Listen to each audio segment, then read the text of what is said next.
On March 14, 2003, three fishermen from the village of Alor Island radioed the mainland with a report that made no sense.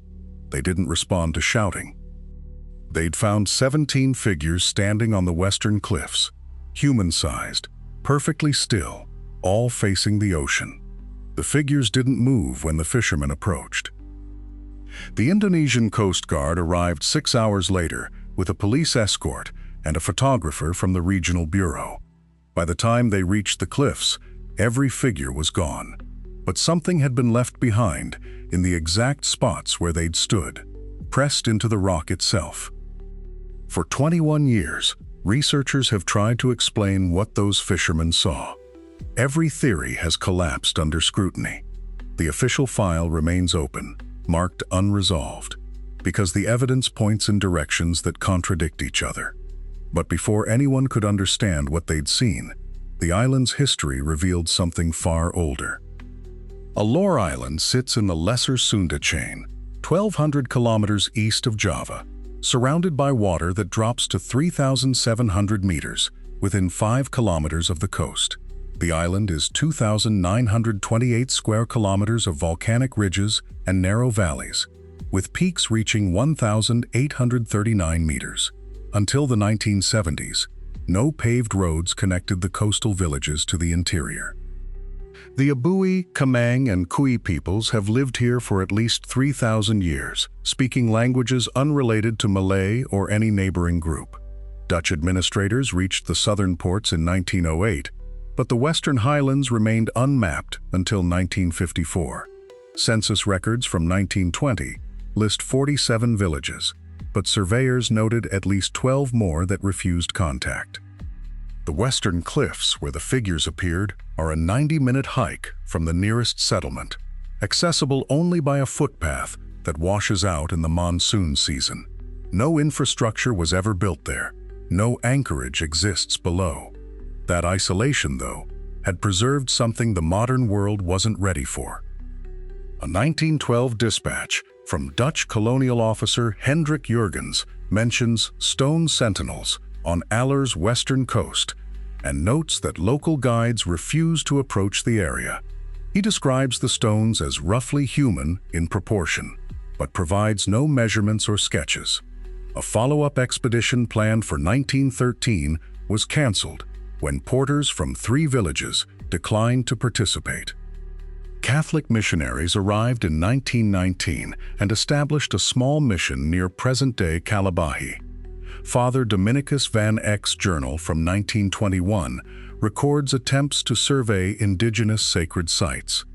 He writes that elders acknowledged a place on the western cliffs, but would not guide him there, and when pressed, ended the conversation entirely. No photographs of the site exist from this period. Van Eyck notes that younger villagers claimed never to have seen the place themselves, only heard of it from their grandparents. Dutch records stop mentioning the cliffs after 1923. The file goes silent for 80 years. The locals had a name for the figures, but they wouldn't say it aloud. In 1954, an anthropologist from Leiden University spent 3 months cataloging marriage customs in the coastal villages. His field notes mention the cliffs exactly once. He wrote that villagers would walk 2 kilometers out of their way to avoid the direct path, and that children were taught never to point toward the ridge. A separate entry, dated November 12th, records a conversation with a village elder. The elder explained that speaking the name of the place invites its attention. He used the Indonesian word memperhatikan, to be noticed. The anthropologist noted that the elder's hands shook while he spoke. The researcher returned to Jakarta 6 weeks early. His final report contains 247 pages on kinship structures and harvest rituals. The cliffs are not mentioned again. Then, in 1967, someone broke the silence. Klaus Reinhardt arrived on Alor in March, working on a photo essay about remote Indonesian communities for Stern magazine. He hired a local guide to take him to the cliff site. The guide refused, halfway up the trail, and returned to the village alone. Reinhardt reached the ridge at 2:47 p.m., according to his camera's timestamp. He shot 22 frames. When the film was developed in Jakarta, 19 showed only rock and scrub grass. 3 frames contained vertical smudges, roughly human in proportion, that appeared in slightly different positions across the sequence. He told the village headman that evening that the shapes had turned while he watched, a rotation so slow he couldn't confirm it was happening until he checked his notes. He boarded the supply boat the next morning and never published the essay. His photographs vanished from the archive, but his journal survived. The journal is held at the Tropen Museum in Amsterdam, accession number TMA 5721. Reinhardt's entry for March 14, 1967, describes 17 figures spaced unevenly along a 40-meter stretch of cliff. He noted they stood between 160 and 180 centimeters tall, composed of stone but showing no tool marks, no joints, no bases. At 12:14 p.m., he observed that none of them cast shadows, despite full sun and clear sky.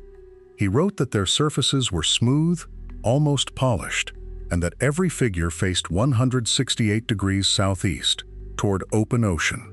The handwriting remained steady until the final line. That line, written in a different pen and visibly uneven, reads, "Sie waren nicht da, als ich ankam." They were not there when I arrived.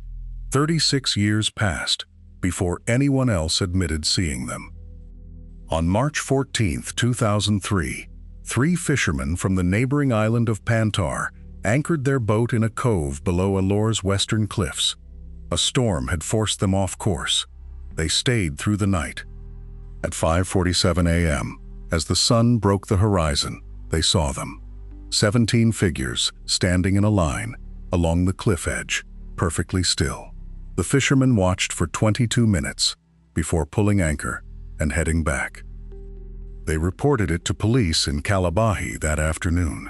The officer on duty wrote it down, filed it, and did nothing. 5 days later, a government survey team mapping coral reefs arrived at the same cove and saw the same thing. The survey team brought equipment.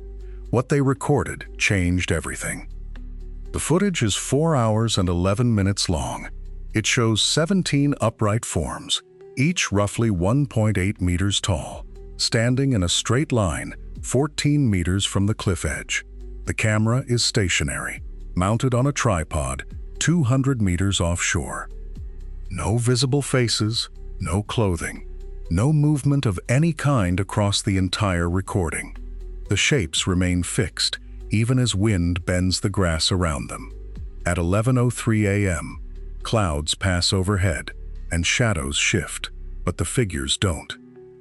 The team logged the video as Survey File 03-LR47 and submitted it to the Ministry of Marine Affairs and Fisheries in Jakarta. 6 days later, they received orders to leave the island immediately. No explanation, no follow-up survey scheduled.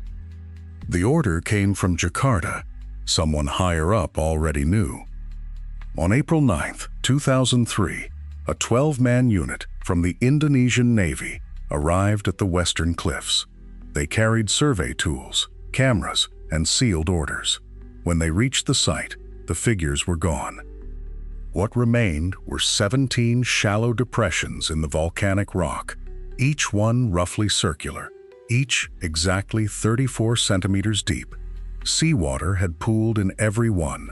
The spacing between them matched the spacing in the footage, precise to within 2 centimeters. The unit cordoned off the area and began documenting the site.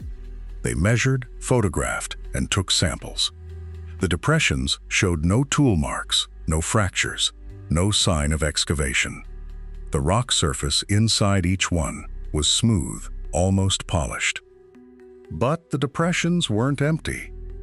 Inside each depression lay a single human molar, intact, no visible decay, no root damage. 17 teeth in 17 depressions. The recovery team photographed each one in place before extraction. None showed signs of deliberate placement. They sat directly on the stone, as if they'd been there when the rock itself was carved. Dental analysis began in Jakarta 3 weeks later. The enamel showed no common origin, no genetic markers linking the individuals. What the carbon dating revealed stopped the project cold. The teeth spanned 400 years. The most recent dated to 1891. The oldest tooth predated European contact with the island. Forensic surveyors mapped the depressions using differential GPS. The 17 points formed a perfect line, no deviation greater than 4 centimeters. Spacing between each depression measured exactly 2.7 meters. The alignment didn't point toward any landmark on Alor. It extended northeast, out over open water. Cartographers traced the line across 140 kilometers of ocean. It terminated at an underwater seamount. The feature rises 1,200 meters from the seafloor, but never breaks the surface. Local fishermen have known about it for generations. They don't fish there. Maritime records from the 1960s note the avoidance, but offer no explanation. That seamount had a name in the old language, but no translation exists. Dr. Mira Tolan arrived from Leiden University in November 2018. Her specialty was Austronesian isolate languages, the fragments spoken by fewer than 200 people. She'd come to document the term before the last native speakers died. The elders refused. 3 separate requests, 3 refusals, no discussion. But a written form existed in a 1920s Dutch missionary dictionary, compiled by Father Hendrik Vos. The entry read, "A sorrow," glossed only as the patient ones. Tolan searched Vos's other papers, held in a Kupang archive. She found a margin note in his 1923 journal. A single line, "They do not wait for God."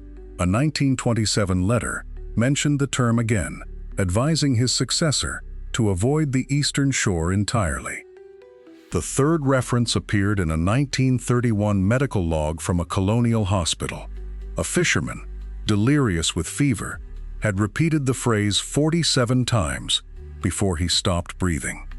Tolan found 3 other references, each more disturbing than the last. In 1958, a Dutch anthropologist named Van Kuylen recorded what he called a fragmented oral tradition from 3 elderly islanders. They described a practice their grandparents had spoken of. During famines, or when conflict threatened the village, families would choose one member to join the watch. The chosen would walk to the western cliffs at dawn. They would not return. Van Kuylen's notes describe this as voluntary, a way to reduce the number of mouths to feed. But the islanders used a different word, tawata. It translates closer to offering.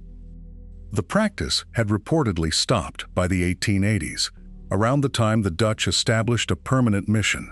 Van Kuylen recorded 11 family names associated with it.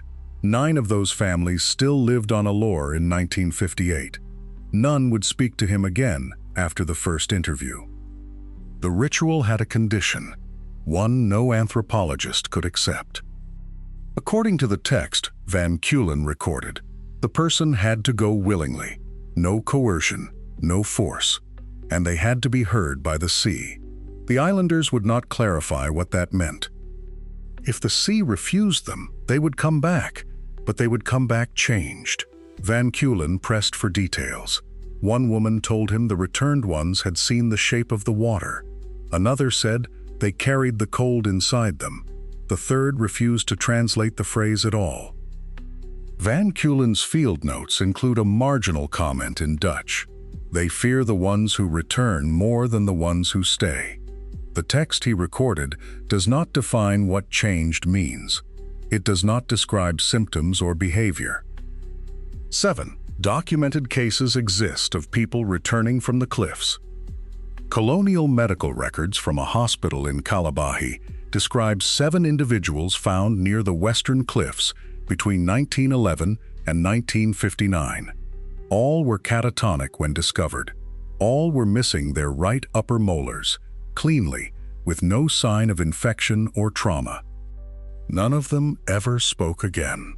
The records note unusual EEG patterns in 2 cases, described as rhythmic but non-epileptic. 3 of the 7 died within a year, causes listed as pneumonia, dehydration, and cardiac arrest. The other 4 were transferred to psychiatric facilities in Java. A 1963 follow-up report mentions one patient, a woman named Lila Saran, still alive at a facility in Surabaya. Her file notes she would stand at windows facing east for hours, unmoving, and that she refused all food containing salt. She died in 1998 at 91 years old. One of them lived until 1998.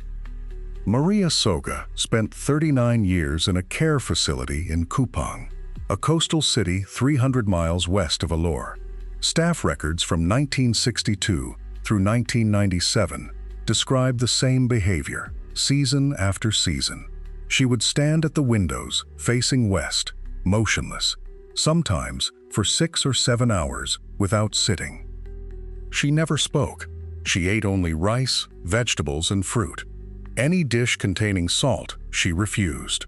A medical exam in 1961 noted the missing right incisor, consistent with the other survivors, and scarring on her feet that suggested years of standing barefoot on stone. She died in her sleep on February 11, 1998, at age 58. The autopsy found no disease, no malnutrition, no physical cause, just the missing tooth and calluses on the soles of her feet that the coroner described as unlike anything seen in a sedentary patient. Her family had refused to claim her body for a reason buried in the island's oldest story. In 1923, a Dutch missionary named Hendrik van Driel recorded a creation myth told by elders in the western villages. The story describes the island rising from the sea in a single night, lifted by 17 figures who stood beneath it, holding the water back with their bodies. The myth says the 17 are still there, standing in the deep places where the island meets the ocean floor. As long as they remain still, the land stays above the water. If they move, the sea returns and the island drowns. Van Driel noted that families in 3 coastal villages refused to fish in certain areas, claiming the water there was too quiet. He dismissed it as superstition. His journal was archived in Leiden and forgotten for 80 years. Geologists would later discover something that made that myth impossible to dismiss.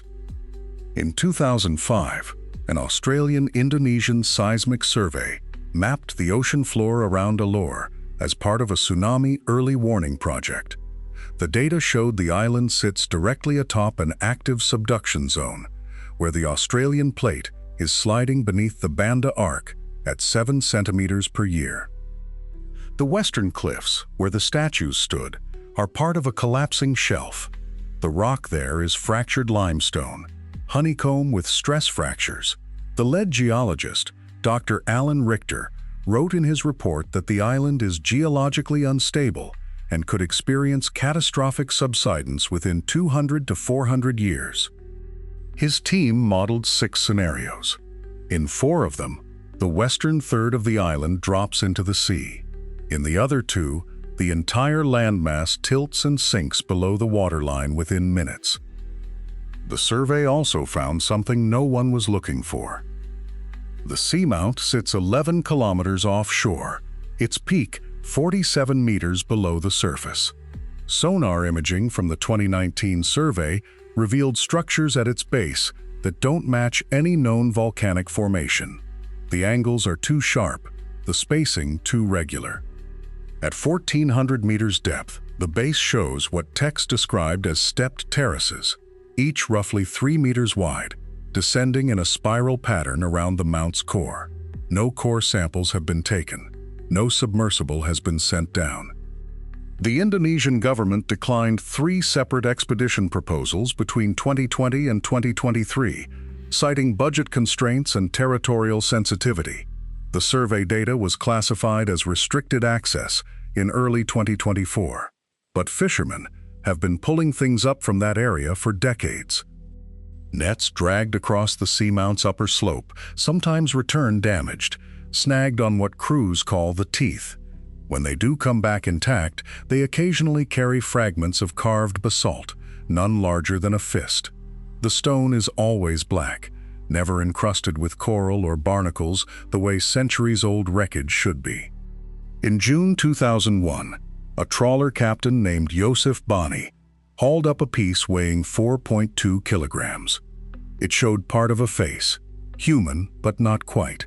The proportions slightly wrong. The mouth was open, the eyes shallow depressions with no pupils. Bani sold it to a Dutch collector for $1,200. The collector's name was never recorded in any customs paperwork. The fragment hasn't appeared in any museum catalog or private sale since. A fisherman kept a rubbing of the carving before it sold. The rubbing shows a figure from the chest up, hands raised to either side of its head, palms forward. The mouth is a perfect oval, stretched wider than a human jaw allows. The eyes are blank, smooth stone, where irises should be. Beneath the figure runs a single line of text, 23 symbols, none matching Indonesian, Malay, or any Austronesian script on record. In 2017, a linguist at Leiden University compared the symbol set to 140 regional writing systems. The closest match was a set of petroglyphs found in a cave outside Baucau, East Timor, in 1997. The Baucau glyphs share 9 of the 23 symbols from the rubbing. They're carved into limestone 60 meters from the current coastline, above what was once a tidal zone. Radiometric dating placed them at 11,800 years old, give or take 300 years. Those petroglyphs were dated to 12,000 years ago, long before anyone was supposed to be here. Human presence in eastern Indonesia goes back 50,000 years. Stone tools, charcoal deposits, evidence of controlled fire, but complex symbolic culture, the kind that builds monuments or carves ritual figures, wasn't supposed to appear in this region until around 4,000 years ago. The seamount structures sat 47 meters down. If they were shaped by human hands, they predated the known settlement record by 8,000 years. That would push back the arrival of advanced societies in the archipelago by nearly 2 full glacial cycles. Dr. Toland's preliminary report noted architectural consistency across the site, uniform spacing, deliberate alignment with the current above the ridge.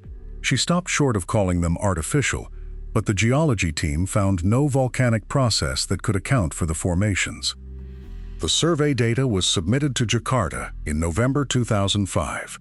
3 months later, the Ministry of Research and Technology ordered all findings classified under national heritage protection laws. The Indonesian government classified the survey data in 2006. In March 2006, every active research permit tied to the Western Cliffs was revoked. No explanation, no appeal process. Dr. Toland's multi-entry visa was canceled while she was in Kupang, preparing for a second dive. She tried to access the survey archives through the University of Melbourne. The files had been pulled, not restricted, pulled. The metadata tags still existed in the catalog system, but the actual sonar logs, depth maps, and photo records were gone. 2 members of the original team filed Freedom of Information requests in Australia. Both were denied on the grounds that the data belonged to Indonesian territorial waters and fell outside FOIA jurisdiction. A third researcher, based in Singapore, requested the raw sonar files from the contractor who ran the equipment. The contractor confirmed the data had been delivered to Jakarta and subsequently destroyed per client instruction. By June 2006, no institutional copy of the Seamount survey existed in any accessible archive. one team member leaked a single file before the blackout. The image was posted to a marine geology forum in late 2006. No attribution, no location data, low resolution, heavily compressed.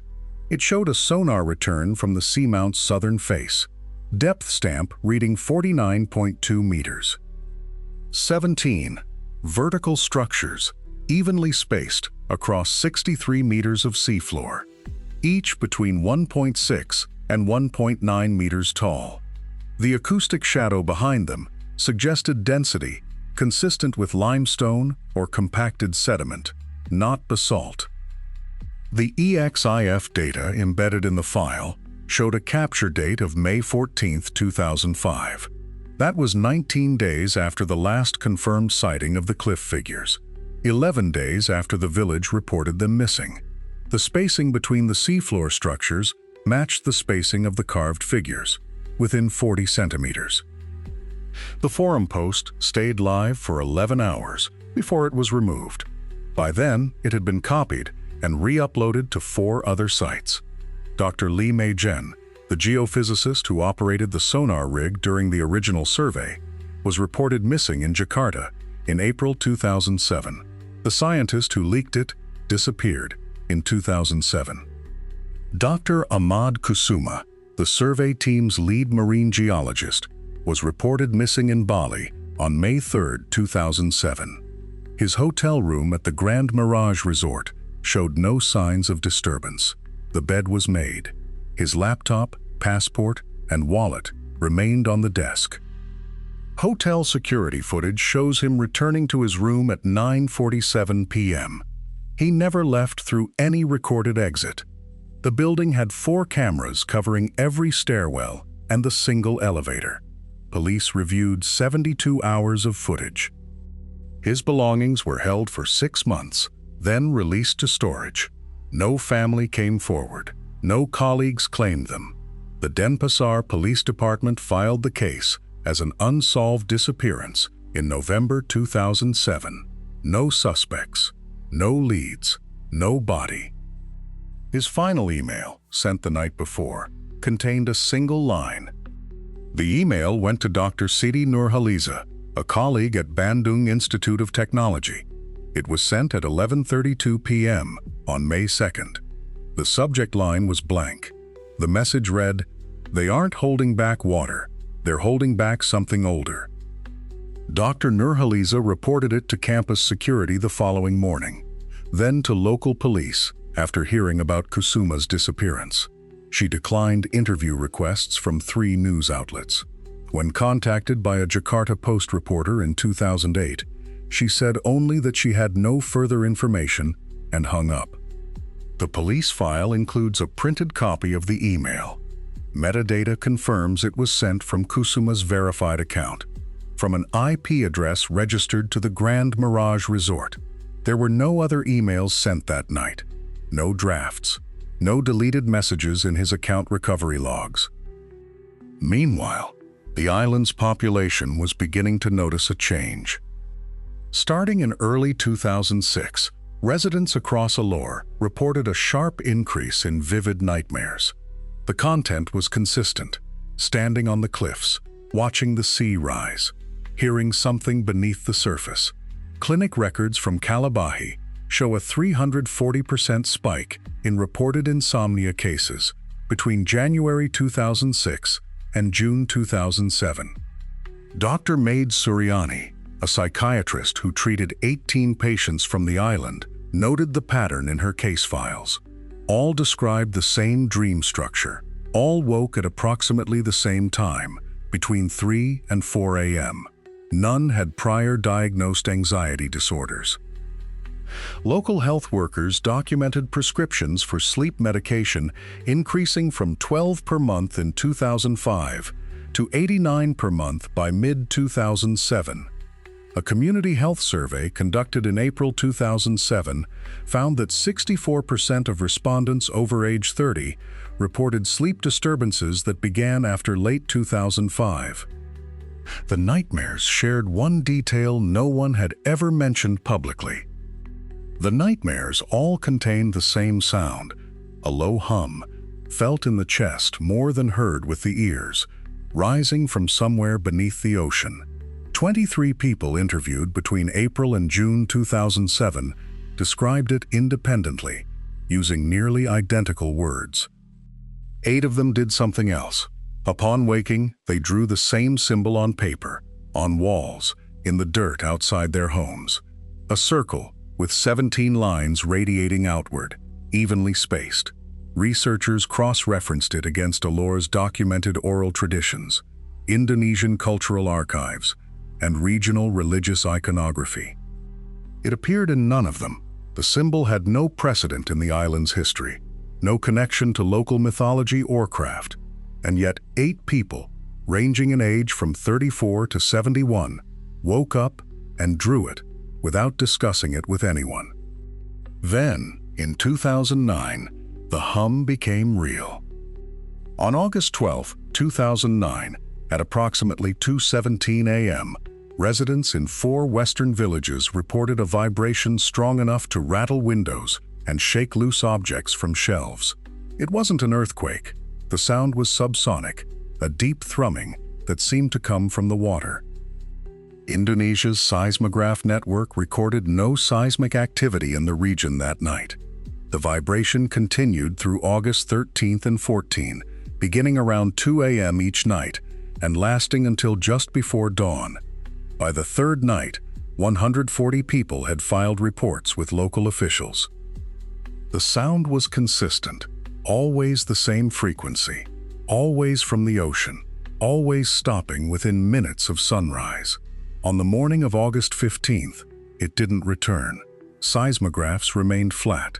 The water was silent. On that same morning, the figures returned. At 6:43 a.m. on August 15th, a fisherman named Benny Saran walked to the western cliffs to check his nets. He found 17 figures standing in a line along the ridge, spaced exactly as they had been in 2004. Same positions, same spacing, same posture. By 7:30 a.m., 31 villagers had gathered at the site. All of them confirmed the figures had not been there the evening before. 9 people had walked that exact path at dusk on August 14th. The cliffs had been empty. No footprints led to the figures. No vehicle tracks marked the dirt roads. The ground around them was undisturbed, as if they had simply appeared in place. Witnesses were interviewed separately by local police over the next 48 hours, and their accounts aligned on every detail.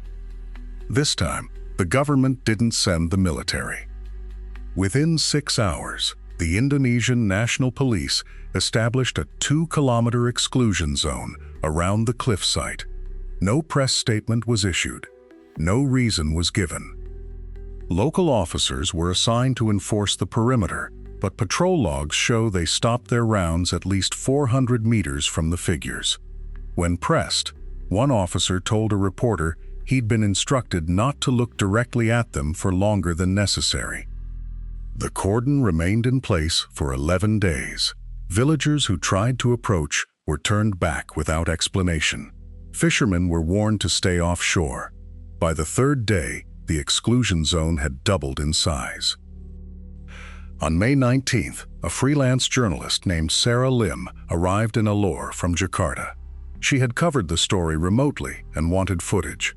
A journalist bribed a fisherman to take her close enough to see. Lim approached by boat at dawn on May 21st, landing 80 meters south of the cordon. She described the figures in her notes as not stone, not flesh, but something between. The surface looked smooth from a distance, textured up close, like basalt that had never cooled. She noted the sun was fully overhead at 11:47 a.m. The figures cast no shadows. She circled one slowly, checking the ground, and confirmed it. Direct sunlight, no shadow. Lim wrote that the air near them felt wrong, like walking into a cold room in summer. She stayed for 22 minutes, took 14 photographs, and left without incident. She felt nauseous on the boat ride back, but attributed it to the heat. Her editor received the files 2 days later. Her photographs show nothing. Every frame is overexposed, even in shade. Lynn tested her camera the night before and the morning after. Both times, exposure and metering functioned normally.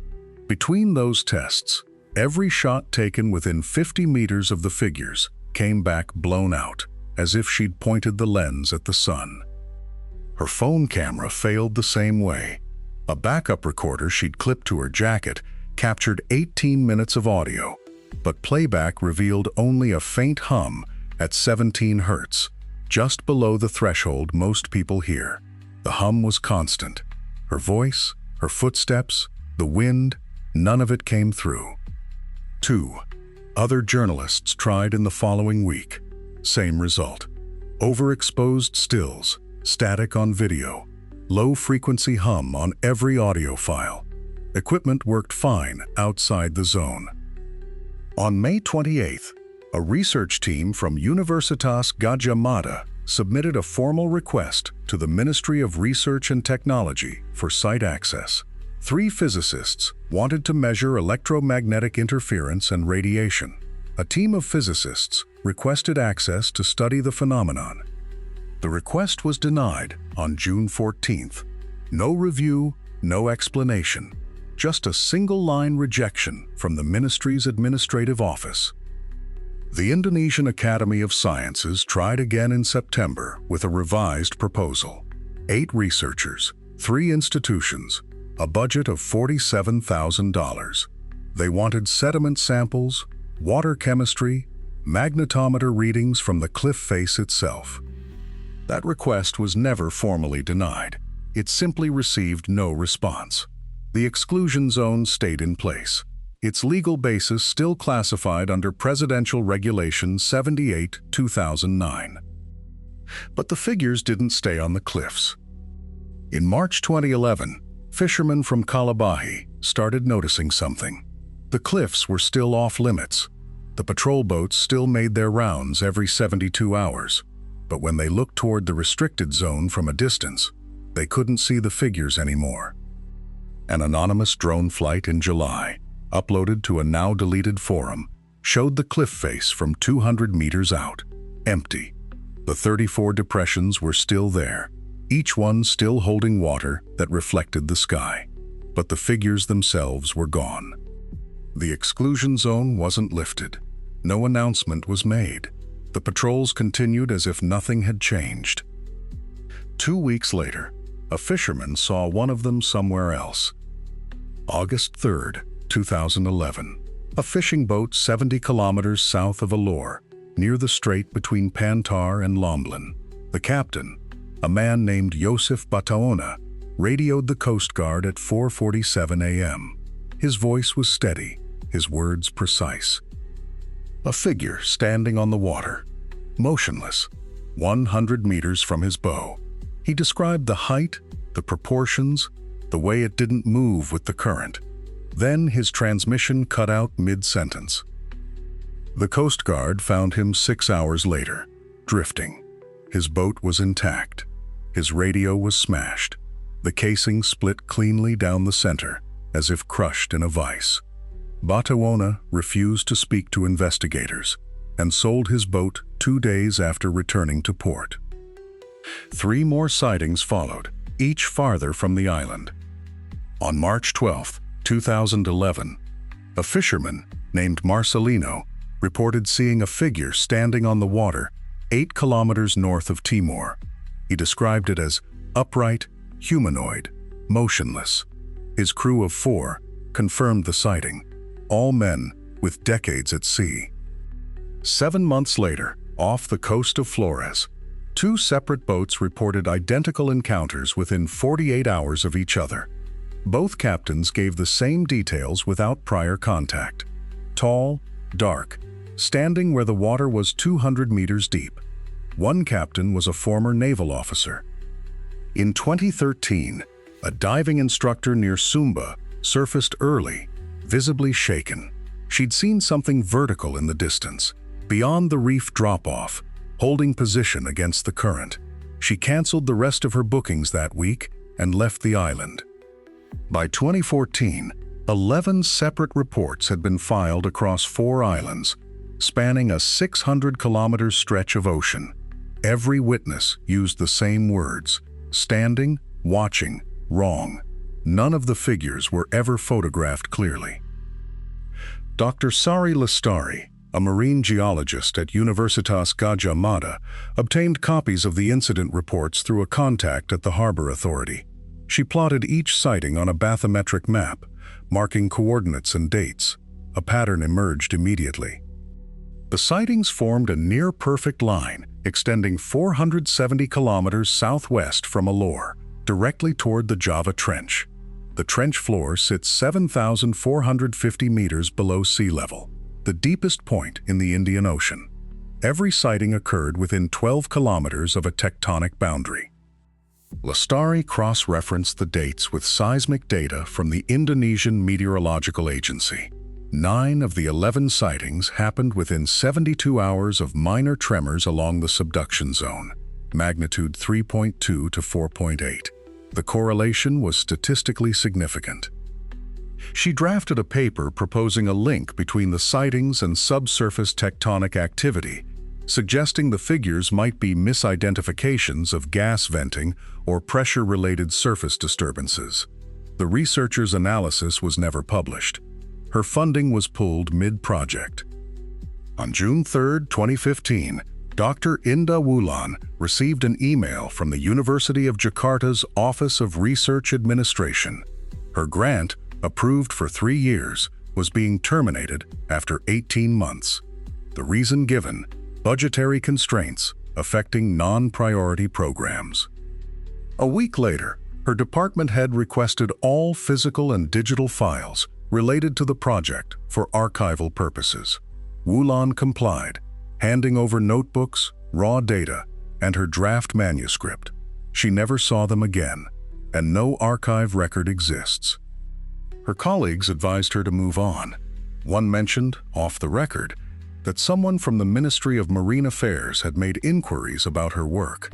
Another said the university had been asked to reassign her to coastal erosion studies. Wulan had kept encrypted backups on a personal drive. When she reviewed them in private, the pattern was undeniable. The sightings weren't random, and they weren't moving away from Alor. They were moving towards something. She kept copies. What they revealed explained the government's fear. Every sighting location she mapped showed the same signature. Within 6 months of a figure appearing, seismic activity in that region dropped, not by a few percentage points, by 30 to 40%. Earthquake frequency fell, magnitude decreased. The Indonesian Meteorological, Climatological, and Geophysical Agency's own archived data confirmed it. Alor, Flores, Sumba, Timor. The pattern held across 11 separate regions between 2009 and 2023. She ran the correlation 4 times using different statistical models. The p-value came back under 0.001 each time. The probability this was coincidence was functionally 0. The figures weren't omens of disaster. They were preventing it. If the data was accurate, these entities were stabilizing tectonic pressure across the Banda Arc, one of the most volatile subduction zones on the planet. Earthquakes that should have happened simply didn't. Energy that should have released through the crust was being suppressed. But suppression isn't elimination. Energy doesn't vanish. It accumulates or transfers. Wulan couldn't find where it was going. The mechanism was invisible. The cost, if there was one, wasn't appearing in geological records. She cross-referenced volcanic activity, subsidence rates, magnetic anomalies. Nothing correlated. Then she sorted the witness reports chronologically and noticed the descriptions changing. Wulan found something else in the data, something no one had considered. The figures in 2009 were described as solid, dark, opaque. By 2015, witnesses reported them as translucent in certain light. By 2019, multiple accounts mentioned flickering. like bad reception on an analog screen. The 2023 sightings were the least stable. Forms appeared for seconds, then dissolved. Edges blurred. One fisherman said it looked like smoke trying to hold a shape. She plotted visual coherence against time. The degradation was linear. Extrapolating forward, the figures would lose cohesion entirely by late 2025, and seismic suppression would end with them. They weren't preventing earthquakes. They were absorbing them. Wulan called them seismic sinks. The figures weren't preventing earthquakes through some mystical force. They were absorbing tectonic stress directly into their structure, channeling it through whatever material composed them. The cracks weren't damage. They were symptoms. Each tremor that never reached the surface left a mark, a fracture, a point of structural failure. The figures were degrading under the load they carried. The myth wasn't metaphor. The watchers were literally holding the region together, bearing the weight of forces that should have torn the islands apart centuries ago. And they were failing. She calculated how much time was left. The degradation rate was consistent across every measurement. Wulan projected forward, factoring in the known seismic activity of the subduction zone, the documented expansion of the cracks, the rate of material loss. 50 to 80 years. That's how long the figures had left before total structural collapse. When they failed, the accumulated energy wouldn't dissipate. It would release. Not as a series of moderate quakes, as a single event, magnitude 9 or higher, spanning the entire subduction zone from Timor to Flores. Every tremor the figures had absorbed over centuries would return at once. She sent her findings to the government in 2016. No official response was issued. No press release, no acknowledgement, no request for further data. Instead, 3 weeks later, 2 men in civilian clothes arrived at Wulan's office at the Bandung Institute of Technology. They identified themselves as state security officials. The conversation lasted 11 minutes. They advised her against spreading public alarm, suggested her model contained significant errors, and recommended she focus on other research. Her contract was not renewed that semester. No reason was given. She left Indonesia 4 months later and now lives in Perth. She has declined every interview request since 2017. But other researchers began noticing the same patterns. By 2018, a dozen researchers across 4 countries were quietly sharing files through encrypted email chains. None worked for universities anymore.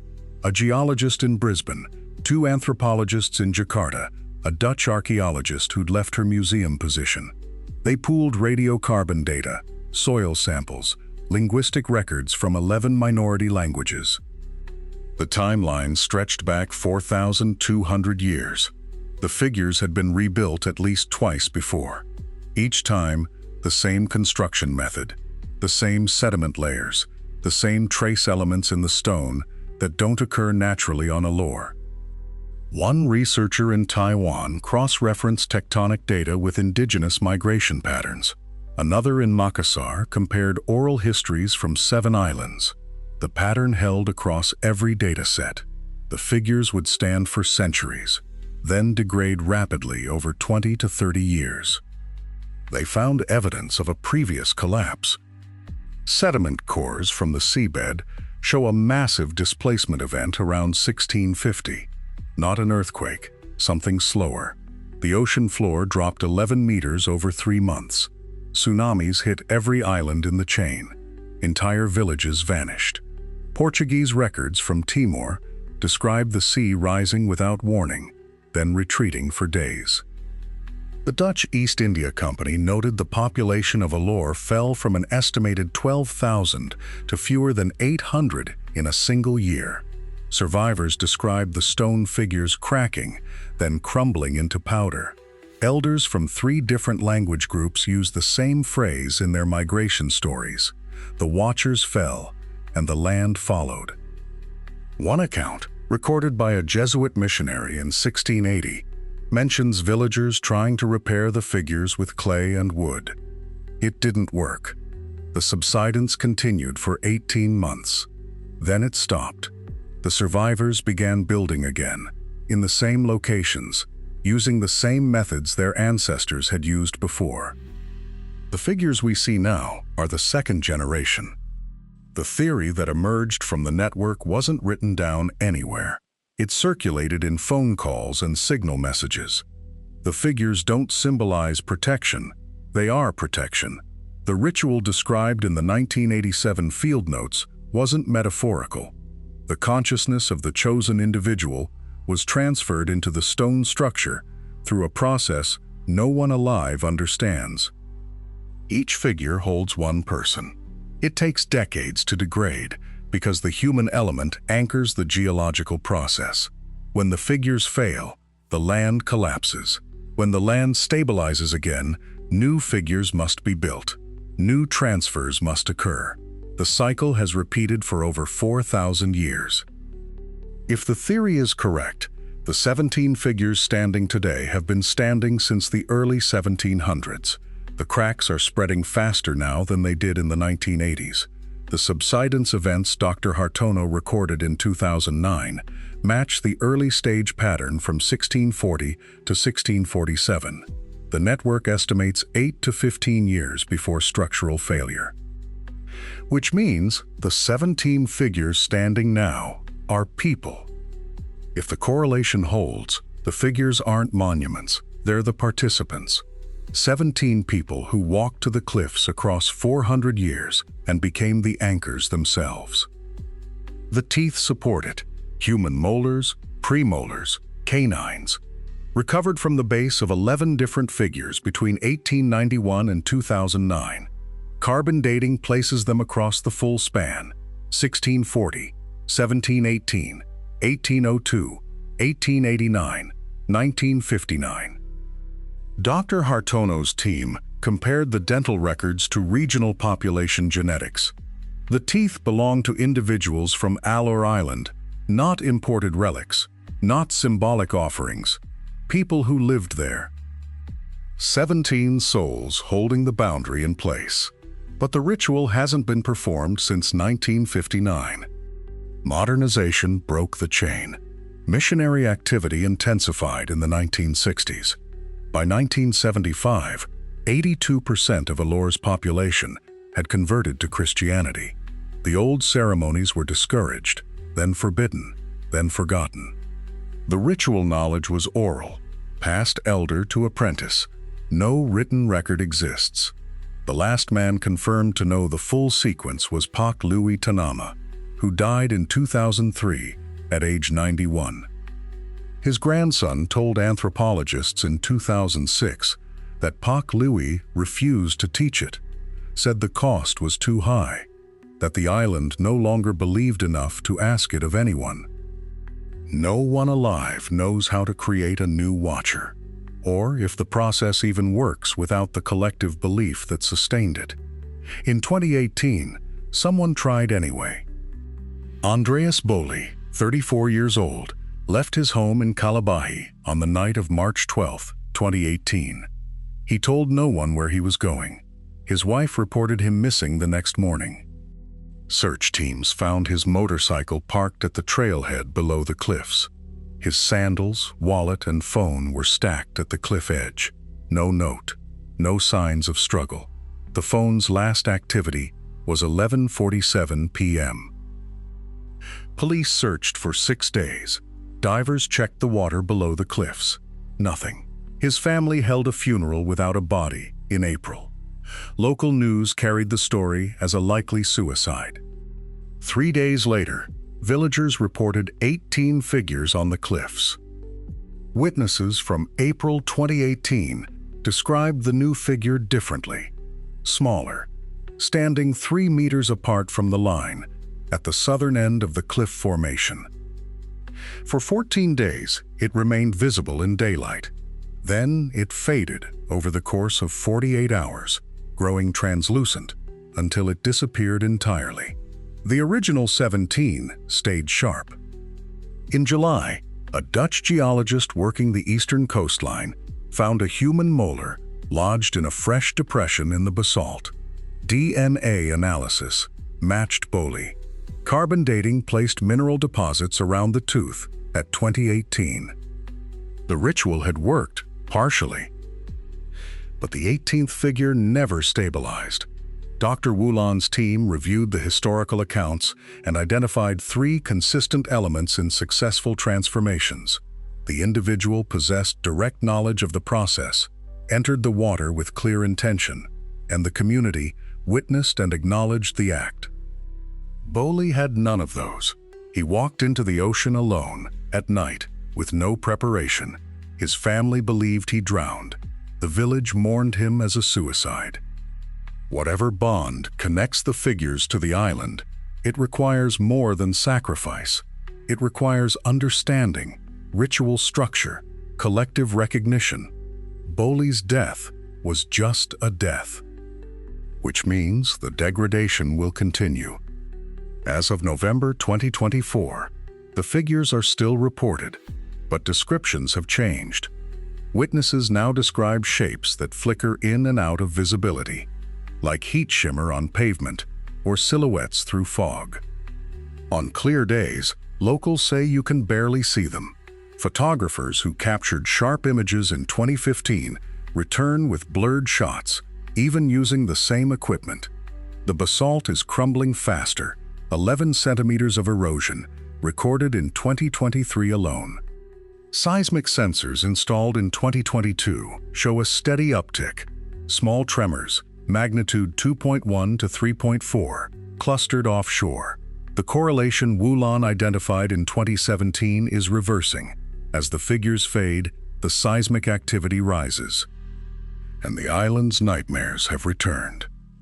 By late 2022, the dreams came back. Residents across Alor describe the same visions from 2006. The figures rising from the seafloor, the crushing pressure, the sensation of drowning on dry land. But they're more frequent now. Some villagers report the dream 3 or 4 nights a week. The hum never stops anymore. What was once occasional is now constant, a low-frequency drone audible to thousands. Audio equipment picks it up cleanly, a 37 Hz tone with no identifiable source. It's loudest near the coast, strongest at the exclusion zone. And the symbol has spread. The circle with 17 radiating lines appears scratched into driftwood, carved into market stalls, spray-painted on harbor walls. Teachers find it in children's notebooks. One 8-year-old drew it 43 times on a single page, couldn't explain why. The local government has stopped denying the phenomenon. In March 2023, a regional official spoke to a journalist on condition of anonymity. The exclusion zone remains in place, he said, because we don't know what happens if they fully disappear. The statement was never officially confirmed, never retracted. The same source revealed that evacuation plans exist for the entire island. They've been updated twice since 2018, distributed to emergency coordinators, never disclosed to the public. The trigger conditions are classified. Seismic monitoring stations remain active around the seamount. Data is transmitted in real time to a facility in Jakarta. When asked what threshold would initiate evacuation, officials decline to answer. The correlated risk is acknowledged internally, not externally. Scientists outside the region are beginning to take it seriously. In February 2024, a paper appeared in the Journal of Anomalous Geophysics, a fringe publication with no major institutional backing. The authors listed themselves as anonymous. The data matched Wulan's observations exactly. 18 figures, gradual opacity loss, inverse seismic correlation, psychological effects in nearby populations. Mainstream geophysicists dismissed it immediately. The journal has published dubious material before. The data couldn't be independently verified, and no coordinates were provided. But 6 researchers, 4 of them tenured, published responses calling for fieldwork. None received funding. The Indonesian government has not authorized investigation. The site remains restricted, the figures unexamined. Officially, the exclusion zone protects a sensitive marine ecosystem. Officially, there's nothing unusual happening off the coast of Alor. The seamount structures, though, haven't been forgotten. In March 2025, Oceanic Frontier Technologies filed a formal proposal with Indonesia's Ministry of Marine Affairs. They wanted a 6-week survey permit for the seamount site. The application listed habitat mapping and biodiversity assessment as objectives. Indonesia's response came in 11 days. Denied. No explanation beyond inconsistent with current marine protection protocols. Oceanic Frontier's legal team filed an appeal in Jakarta. They cited freedom of scientific research provisions under international maritime law. The case is still pending. Court documents show the ministry has requested 3 extensions. Oceanic Frontier's CEO gave one interview, saying only that the company had credible geophysical data suggesting the site warrants study. He wouldn't say what the data showed. The permit fight made regional news for 2 weeks, then disappeared from coverage. But someone already went down there. November 2023, a 4-person dive team, names unknown, descended to the seamount without authorization.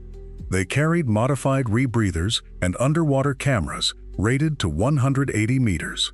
The footage surfaced on a file-sharing forum 8 months later, uploaded from an IP address in Singapore. The video runs 11 minutes, 43 seconds. It shows 17 structures on the seafloor, each between 4 and 6 meters tall. Humanoid, upright, coral and sediment coat the surfaces, but the forms underneath are unmistakable. Shoulders, torsos, heads tilted slightly back. The diver's breathing is audible throughout. No one speaks. At 9 minutes, 12 seconds, the camera pans across the full formation. Then the footage destabilizes, shaking hard. The timestamp freezes at 11:43. The dive team has not been identified. No bodies have been recovered. The final seconds of footage show something none of the theories predicted. The 17 figures aren't separate. Frame-by-frame analysis of the leaked video shows connective ridges beneath the sediment layer, linking each structure at the base. They're not statues, they're anchors, parts of a single formation extending below the visible seafloor. At 10 minutes, 51 seconds, the camera tilts down. The sediment thins near the center of the ring. Underneath, there's a shape, larger than the others, still buried, but the outline is clear enough to measure, roughly 11 meters from base to crown. 17 figures on Alor, scattered across the island. 17 anchors on the seamount below, surrounding something that never surfaced. Whatever stood at the center stayed in the water. The formations on land might have been the ones that made it out. The photographer who first documented the figures in 1989 kept a second notebook. It wasn't published with his exhibition. In it, he logged the weather conditions for each shoot. On 6 separate mornings, dense fog rolled in within 20 minutes of him setting up his tripod near the statues. The fog lifted as soon as he packed his gear. A marine biologist reviewing the fishermen's catch logs noticed something else. Between 2003 and 2011, 14 different boats reported hauling up stones covered in the same carved marks. All of them were trawling within a 3-kilometer radius of the seamount. None of the stones made it to shore. The fishermen threw them back. One fisherman kept a fragment. He stored it in a plastic bin on his boat for 11 days. On day 12, he woke up to find every fish in his hold had died overnight, even though the refrigeration unit was functioning. He dumped the stone 40 kilometers south and never trawled near the seamount again. The linguist who decoded the ritual text found 3 other inscriptions in museum archives. One was on a fragment recovered from Papua New Guinea in 1972. Another came from a ceremonial bowl found in the Solomon Islands. The third was photographed on a rock wall in Vanuatu in 1985. All three used the same script. All three were within 800 kilometers of Alor. The text on the Papua New Guinea fragment was shorter, only 9 symbols. Translated, it read, "The first who listen, the first who fall." The bowl from the Solomons carried 14 symbols. They sang beneath the surface. We answered above it. The Vanuatu inscription was the longest, 41 symbols. It described a cycle of silence, followed by sound, followed by movement from the deep. A seismologist cross-referenced the Alor tremor data with records from the surrounding region. Between 1998 and 2014, there were 23 seismic events within 200 kilometers of the island. 19 of them occurred within 72 hours of a reported sighting or auditory disturbance on Alor. The tremors averaged 3.1 on the Richter scale, too weak to cause structural damage, but strong enough to register on local instruments. The 2009 blackout affected 4 villages on the island's western coast. Power was restored after 6 hours, but the utility company never filed an incident report. A technician later told a researcher that the outage wasn't caused by equipment failure. The grid itself was intact.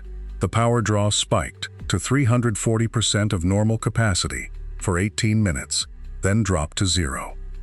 No one could identify what drew the power. There were no industrial operations running that night, no storms. The spike occurred at 2:47 a.m., the same time 3 villagers reported hearing the hum. One of them recorded 41 seconds of it on a handheld voice recorder. The file was later analyzed by an audio engineer in Singapore. The engineer isolated 5 distinct frequency bands in the recording. The lowest was 17 Hz, just below the threshold of human hearing. The highest was 210 Hz.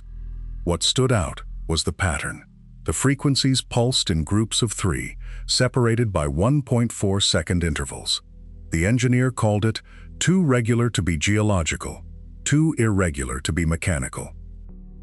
After the 2014 vanishing, a local school teacher compiled a list of every person who'd reported seeing the figures move. She found 29 names spanning 6 decades. 11 of them had left the island permanently within a year of their sighting. 7 had died, all from unrelated causes. 4 refused to discuss what they'd seen. The remaining 7 gave nearly identical descriptions. They all said the figures didn't walk. They described a sliding motion, as if the statues were being pulled across the ground. No footprints, no marks in the soil. One witness said it looked like the stone was weightless. Another said it reminded him of how objects move underwater, slow and frictionless. The 2016 message found carved into the beach was photographed by 4 people before the tide came in. It was 8.2 meters long, carved into wet sand with something sharp enough to leave clean edges. The symbols matched the script from the ritual text. A researcher who saw the photos estimated it would have taken at least 90 minutes to carve. No one reported seeing anyone on the beach that night. One of the symbols appeared 6 times in the message. It was the same symbol the linguist had translated as "the ones who remain." Another symbol, appearing twice, meant "the boundary thins." The rest of the message was fragmented, but the linguist noted one phrase that repeated in all 3 known inscriptions: "not silent by choice." The university research team that arrived in 2017 brought ground-penetrating radar. They scanned the area around 5 of the statues on Alor. At 4 of the sites, the radar showed nothing unusual, just soil and rock. At the 5th site, near the northern coast, the radar returned an anomaly 3.7 meters below the surface. The anomaly was roughly cylindrical, 2 meters in diameter and extending at least 6 meters down. The team didn't excavate. They ran the scan twice more, and both times the shape appeared in the same position. One researcher described it as too symmetrical to be a natural formation. The university pulled the team out 3 days later and classified the data. A diver who worked on the 2018 expedition later spoke to a journalist off the record. He said the submersible's exterior camera captured something that wasn't included in the official footage. At 14 minutes into the dive, the camera recorded a shape moving between two of the submerged figures. It was there for 11 seconds, then it disappeared into the silt. The diver described it as elongated and pale, roughly 4 meters long. He said it didn't swim. It moved in short bursts, covering distance too quickly for the camera to track smoothly. When the footage was reviewed, the project lead ordered that section deleted. The diver kept a still frame. It shows something vertical against the seafloor, but the resolution is too low to make out details. The journalist who leaked the 2014 video disappeared 8 months after the story broke. His last known location was a hotel in Jakarta.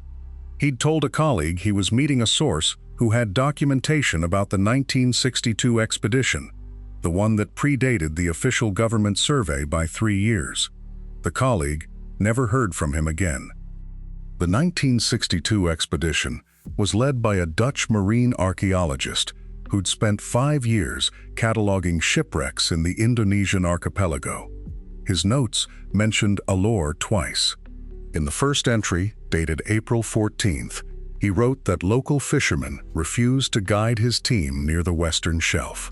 In the second entry, dated April 22nd, he wrote, "Found 9 stone anchors at 41 meters. Configuration doesn't match any known mooring system. Crew wants to leave." The archaeologist's journal was donated to a museum in Amsterdam in 1979. A researcher found it in 2015 while cataloging the museum's Indonesian collection. The final entry, dated April 29, 1962, was written in a different hand than the rest. It read, "Dr. Van Houten returned to the surface at 11:40 a.m. He will not speak. We are leaving Alor today." The research team's sonar data from 2018 included one detail that wasn't emphasized in the public report. The 17 figures on the seamount were arranged in a circle with a radius of 68 meters. The formation at the center, the large buried shape, was positioned at the exact midpoint.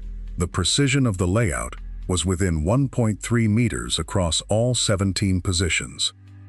An architectural historian reviewed the measurements and noted that the spacing matched a construction technique used in ceremonial sites across the Pacific, but scaled up by a factor of 4. The technique was designed to create acoustic resonance. When used on land, it amplified sound across the site. Underwater, the effect would be different. The historian didn't speculate on what it might do. The geologist who analyzed the fault line data found that the stress had been building for at least 60 years. The rate of accumulation spiked in 2003, the same year the fishermen started reporting stones in their nets. By 2014, the fault was storing enough energy to trigger a magnitude 6.8 quake. It still hasn't released. Seismologists expected the rupture by 2016. When it didn't happen, they revised the model. The new projection pushed the event to 2021. That deadline passed as well. The fault remains locked. One researcher described it as geologically improbable. The pressure is there. The conditions are right. The fault just isn't moving. A team of oceanographers studied the current patterns around the seamount in 2019. They found that water flowing past the submerged figures creates eddies that trap sediment in a rotating column. Over decades, this would bury anything resting on the seafloor. But the figures aren't buried. The sediment around their bases is thin, less than 10 centimeters. The current should have covered them completely by now. One oceanographer ran a simulation using the measured current speed and sediment density. According to the model, the figures should accumulate 2.7 centimeters of sediment per year. At that rate, they should be under 1.5 meters of silt. Either the figures are newer than the dating suggests, or something is clearing the sediment away. The dive footage from 2018 includes a 6-second sequence where the camera faces directly at one of the submerged figures. The statue's surface is smooth. There's no visible erosion, no barnacles, no coral growth. Marine biologists who reviewed the footage said that's unusual. At that depth, with that level of current, you'd expect significant biological colonization within 50 years. A materials scientist examined high-resolution stills from the dive. She noted that the stone appeared almost polished, as if it had been cleaned recently. She couldn't identify the mineral composition from the footage alone, but she said the reflectivity was consistent with basalt that had been exposed to high heat. The seamount is volcanic, but it's been dormant for over 10,000 years. The survivor from the 1957 incident was interviewed again in 2012, 6 months before he died. He was 81. The interviewer asked if he remembered anything else about the night the crew heard the sound. He said he did. He said the sound didn't come from the water. It came from below the water, but it felt like it was coming from inside the boat. He described it as a pressure in his chest, like standing too close to a speaker. He said the other crew members felt it too. One of them started bleeding from his nose. Another vomited. The sound lasted 4 minutes. When it stopped, the boat's compass was spinning. It took 20 minutes to stabilize. They never trawled that area again. In 2020, a researcher cross-referenced the dreams reported by islanders with sleep study data from other regions. She found 11 cases in Papua New Guinea and 7 in Vanuatu, where people described similar experiences. Figures standing in water, a low hum, and the feeling of being watched. All 18 cases were coastal communities. All of them were within 900 kilometers of Alor. None of the people in those communities had heard of the Alor figures. The researcher interviewed 5 of them. They all said the dreams started in 2013. They all said the dreams stopped after a few months. When she asked what they thought the dreams meant, 4 of them said the same thing. Something was looking for a way up. The Indonesian government's official position, released in 2015, stated that the figures are archaeological artifacts of cultural significance. The statement made no mention of the seamount, the dive, or the 2014 incident. When pressed, a ministry spokesperson said the figures date to approximately 1500 CE and were likely created by a now extinct local culture. No evidence was provided to support the timeline. A historian specializing in Eastern Indonesian cultures pointed out that there's no record of any civilization in the region producing stone figures of that size or style before European contact. The oldest known sculptures on Alor date to the 12th century and are made of wood. The stone figures don't match any known artistic tradition in the archipelago. The rubbing taken from one of the figures in 2008 revealed a detail that wasn't visible to the naked eye. Under magnification, the carved symbols contained smaller marks, almost like tool scratches, except they were too uniform. A forensic analyst said they looked like they'd been etched with something harder than steel. Basalt has a Mohs hardness of 6. You'd need a tool rated at least 7 to leave marks that clean. The analyst ran the rubbing through spectral imaging. The smaller marks formed a secondary layer of text beneath the primary symbols.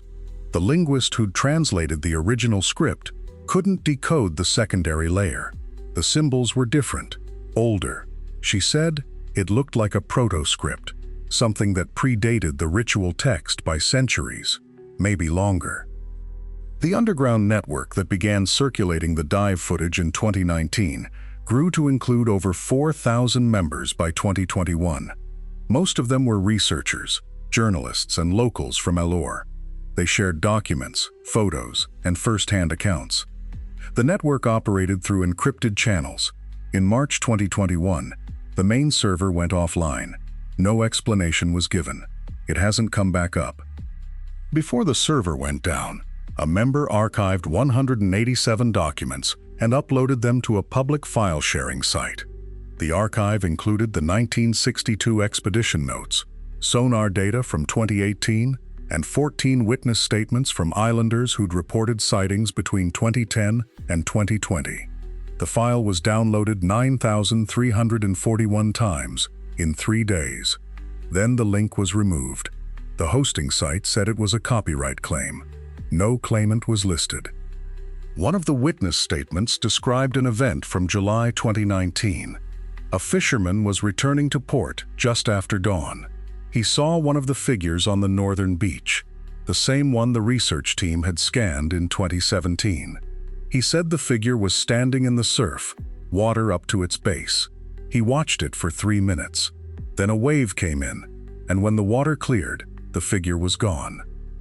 He returned to the beach that afternoon with his son. The figure was back in its usual position, 30 meters inland. There were no drag marks, no disturbance in the sand. His son took a photo. The image shows the statue exactly where it had always been, but the stone around the base was wet. The rest of the ground was dry. The exclusion zone remains in place. The footage has been analyzed by 4 independent marine archaeologists. None have published their findings.